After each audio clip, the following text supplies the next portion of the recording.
नमस्कार दोस्तों, मेरा नाम है अंशुमन नायक और आप सभी का बहुत बहुत स्वागत है इंडियन डिफेंस न्यूज के डिफेंस टॉक सीरीज में, जहां पर हम रोज़ नए नए डिफेंस अपडेट्स के बारे में बात करते हैं। चलिए देर न करते हुए आज की वीडियो शुरू करते हैं।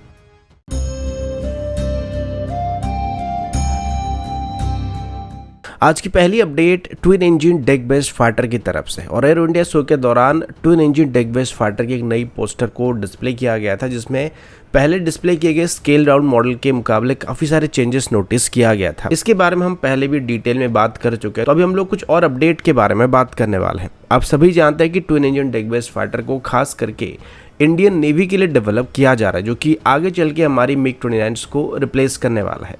अब इसको डेवलप करने का एक और कारण ये भी था कि नेवी नेवल तेजस को अपने सर्विस में शामिल करना नहीं चाहता था, क्योंकि नेवी कोई सिंगल इंजन प्लेटफॉर्म को कॉम्बैट मिशन में डिप्लॉय करने के लिए कन्विंस नहीं था। इसके बाद twin engine deck based fighter को डेवलप करने का प्रपोजल दिया गया था। अभी तक इसकी फाइनल डिज़ाइन फिक्स नहीं किया गया है और अभी भी इसका जो प्रिलिमिनरी डिज़ाइन रिव्यू था वो चल रहा है और इस वजह से इसमें छोटे मोटे चेंजेस किए जा रहे हैं। पहले भी बात क्लियर किया जा चुका था कि अभी twin engine deck based fighter को एक 5th जनरेशन एयरक्राफ्ट की कैटेगरी में डेवलप नहीं किया जाएगा, बल्कि एक 4++ जनरेशन के एयरक्राफ्ट की कैटेगरी में डेवलप किया जाएगा, क्योंकि नेवी 5th जनरेशन एयरक्राफ्ट को अपने कैरियर से ऑपरेट करना नहीं चाहती थी और इसी वजह से नेवी की तरफ से तब एमका की नेवल वर्जन को रिजेक्ट कर दिया गया था। अब एडी की तरफ से बताया जा रहा है कि दरअसल twin engine deck based fighter को अभी एक 5- जनरेशन का एयरक्राफ्ट कहा जा सकता है और ये काइंड ऑफ 4++ जनरेशन की कैटेगरी में आ सकता है, लेकिन जो जियोमेट्रिक स्टेल्थ डिजाइन है वो थोड़ा यहाँ पे अलग देखने को मिल सकता है, जो कि इसको एग्जिस्टिंग किसी भी 4++ जनरेशन के एयरक्राफ्ट से अलग बनाता है। अगर आप करेंट 4++ जनरेशन की फाइटर जेट के बारे में बात करेंगे तो उसमें रफाल हो जाए, F-18 सुपर हॉर्नेट हो जाए या हीरो फाइटर हो जाए, सभी एयरक्राफ्ट एक जैसे होते हैं, लेकिन twin engine deck based fighter को या हमारी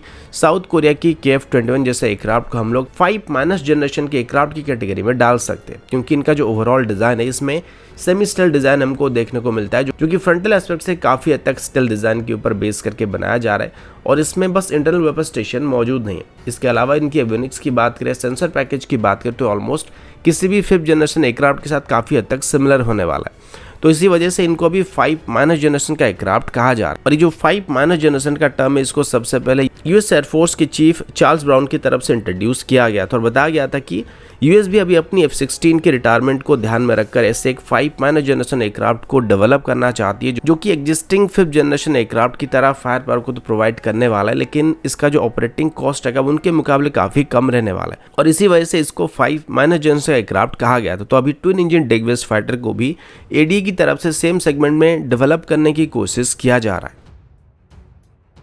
अगला अपडेट कावेरी इंजन की ड्राई वेरिएंट को लेके एरो इंडिया 2023 के दौरान हमने इसके बारे में बात किया था कि कावेरी इंजन की ड्राई वेरिएंट को अभी फर्दर आफ्टर बर्निंग वेरिएंट में भी मॉडिफाई करने की प्लानिंग किया जा रहा है, क्योंकि जब इसकी ड्राई वेरिएंट को डेवलप किया जा रहा था तो इसकी कोर सेक्शन को पहले के मुकाबले काफ़ी स्टेबल पाया गया था और ये अभी पहले के मुकाबले काफ़ी स्मूथली ऑपरेट कर रहा था। अभी पिछले साल के सितंबर में ही ड्राई कावेरी इंजन को रशिया भेजा गया था, जहां पर इसके हाई एल्टीट्यूड टेस्ट को कंडक्ट करने का प्लान किया गया था। अब हमारे पास फिलहाल कोई फ्लाइंग टेस्ट बेड मौजूद नहीं था जहां पर हम कावेरी इंजन को इंटीग्रेट करके टेस्ट कर सकते हैं, तो इसी वजह से इसको हमको रशिया भेजना पड़ता है, जहां पर इसको एक एग्जिस्टिंग IL-76 एयरक्राफ्ट के इंजन को रिप्लेस करके उसकी जगह पर कावेरी इंजन को इंटीग्रेट किया था और उसको टेस्ट किया आता है। अभी बताया जा रहा है कि जब रशिया में इसको रशियन फ्लाइंग टेस्ट बेड में इंटीग्रेट करके, यानी कि IL-76 एयरक्राफ्ट की एक मॉडिफाइड वेरिएंट में इंटीग्रेट करके टेस्ट किया गया था, तो कावेरी इंजन की परफॉर्मेंस को पहले के मुकाबले काफ़ी बेहतर ही नहीं बल्कि अभी तक सेट किए गए सभी पैरामीटर से काफ़ी बेहतर पाया गया था।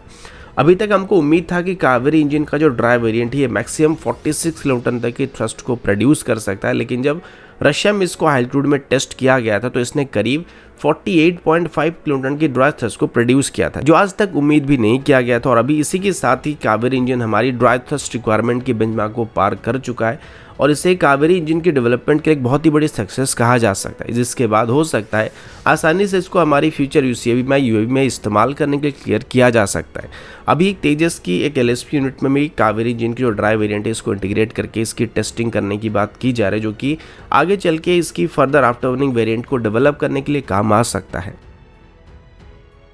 अगला अपडेट अनमेंड बोट को लेके, आप सभी जानते हैं कि अभी हम बैटलफील्ड में ह्यूमन इन्वॉल्वमेंट को धीरे धीरे कम करने की कोशिश कर रहे हैं, जिसमें ह्यूमन कैजुअलिटी को अवॉइड किया जा सकेगा। इसी वजह से एयरक्राफ्ट की जगह पर ड्रोन्स को, सोल्जर्स की जगह पर रोबोट्स को वहाँ पर डिप्लॉय किया जा रहा है। ठीक वैसे ही अभी नेवल वॉरफेयर में भी ह्यूमन इन्वॉल्वमेंट को रिड्यूस करने के लिए सागर डिफेंस की तरफ से अनमेन्ड आर्म बोट को डेवलप करने का प्लान किया जा रहा है। इसके कुछ कॉन्सेप्ट्स को पहले से ही सागर डिफेंस की तरफ से डिस्प्ले किया जा चुका था और अभी सागर डिफेंस की तरफ से Abu Dhabi based age group के साथ मिलकर एक अनमेन्ड सरफेस वेसल को डेवलप करने की कोशिश किया जा रहा है। इस वेसल का लेंथ करीब 12.8 मीटर के आसपास होने वाला है और इसे एक वाइड वैरायटी के ऑपरेशन के लिए इस्तेमाल करने के लिए डेवलप किया जा रहा है। आमतौर पर इस स्टैंडर्ड की बोट्स को हम लोग नॉर्मल पेट्रोलिंग के लिए, सर्वेलेंस के लिए इस्तेमाल कर सकते थे, लेकिन इस अनमेन्ड वेसल की बात करें तो इसको किसी भी नॉर्मल ISR ऑपरेशन के अलावा माइन काउंटर मेजर और एंटी सबमरीन वॉरफेयर के लिए भी इस्तेमाल किया जा सकेगा। सागर डिफेंस को भी अच्छी तरीके से बात पता है कि अभी इंडियन नेवी के पास कोई भी माइन स्वीपर वेसल मौजूद नहीं है,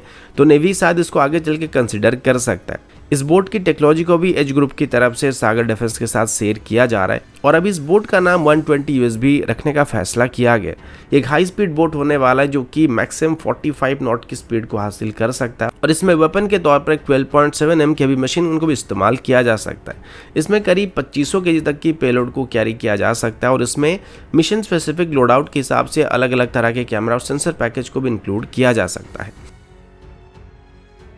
अगला अपडेट हैवी ट्रांसपोर्ट एयरक्राफ्ट को लेके। आप सभी ने देखा होगा रिसेंटली इंडियन एयरफोर्स की तरफ से एक मीडियम ट्रांसपोर्ट एयरक्राफ्ट के लिए RFI को इशू किया गया था, जिसमें 18 से 30 टन क्लास के एयरक्राफ्ट को खरीदने का प्लान किया जा रहा है, जो कि हमारी मीडियम ट्रांसपोर्ट एयरक्राफ्ट की फ्लीट के एग्जिस्टिंग एयरक्राफ्ट को रिप्लेस करने वाला है, जिसमें मेनली AN-32 एयरक्राफ्ट हो सकता है।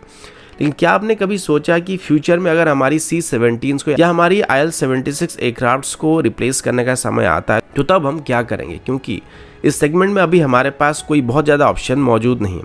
C-17 की बात करें तो C-17 को दुनिया का सबसे बेहतरीन heavy lift military transport aircraft कहा जा सकता है और अभी हम ऐसे 11 एयरक्राफ्ट को ऑपरेट कर रहे हैं। लेकिन प्रॉब्लम है कि अभी इनकी प्रोडक्शन लाइन को बंद किया जा चुका है, तो आगे चल के हम और C-17 को एक्वायर नहीं कर सकते। इसके अल्टरनेटिव्स की बात करें तो वो रशियन IL-76 प्लेटफॉर्म हो सकता है, लेकिन इनकी सर्विस अवेलेबिलिटी इतना अच्छा नहीं होता है, जिस वजह से इनको एक्वायर करना भारत नहीं चाहता है। अब इसके लिए सिर्फ भारत ही नहीं बल्कि कई नेटो कंट्री की तरफ से भी C-17 के अल्टरनेटिव को तलाश किया जा रहा है और इसी वजह से अभी यूरोपियन कंट्रीज की तरफ से जॉइंटली एक हैवी मिलिट्री ट्रांसपोर्ट एयरक्राफ्ट को डेवलप करने की कोशिश किया जा रहा है। अभी अगर यूरोपियन यूनियन की सबसे बड़ी मिलिट्री ट्रांसपोर्ट एयरक्राफ्ट की बात करें तो वो A400 प्लेटफॉर्म हो सकता है, जिसको अभी भारत को मीडियम ट्रांसपोर्ट एयरक्राफ्ट के सेगमेंट में ऑफर करने की प्लानिंग की जा रही है। लेकिन C-17 को रिप्लेस करने के लिए हमें इससे करीब 2 गुना ज़्यादा बड़े साइज के एयरक्राफ्ट की जरूरत पड़ सकता है। इस नए प्रोजेक्ट को अभी यूरोपियन यूनियन की तरफ से कुछ देशों की तरफ से जॉइंट प्रोजेक्ट को इशू किया जा रहा है। इस नए प्रोजेक्ट का नाम सेटोक यानी कि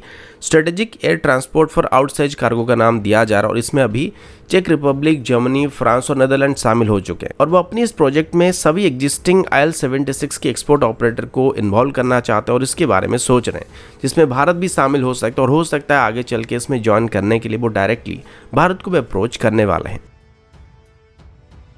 अगला अपडेट डॉनर 228 एयरक्राफ्ट को लेके है, जिसके इंडिजिनस वेरिएंट की बात करें तो इसको अभी हिंदुस्तान 228 एयरक्राफ्ट कहा जा रहा है। आपने हमारी एरो इंडिया ब्लॉग 2 में भी इस एयरक्राफ्ट को देखा होगा, जो कि स्टैटिक डिस्प्ले में मौजूद था। ये एयरक्राफ्ट अभी खास करके हमारी उड़ान स्कीम के लिए बहुत ज़्यादा मायने रखने वाला है, क्योंकि इसको बेस करके अभी एक 90 सीटर वेरिएंट को भी बनाने की कोशिश किया जा रहा है, जो कि एक्टिवली उड़ान स्कीम में छोटे छोटे सिटीज को कनेक्ट करने का इस्तेमाल किया जा सकता है। ये खराब और छोटे रनवे से भी ऑपरेट कर सकता है और इससे जो टिकट रहेगा उसका फेयर भी काफ़ी कम रहने वाला और बजट फ्रेंडली रहने वाला है। इसी वजह से अभी HAL की तरफ से हिंदुस्तान 228 एयरक्राफ्ट को बेस करके एक 19 सीटर वेरिएंट को डेवलप करने का प्लान किया गया था और इसके लिए DGCA को एक अप्रूवल देने के लिए भी रिक्वेस्ट किया गया था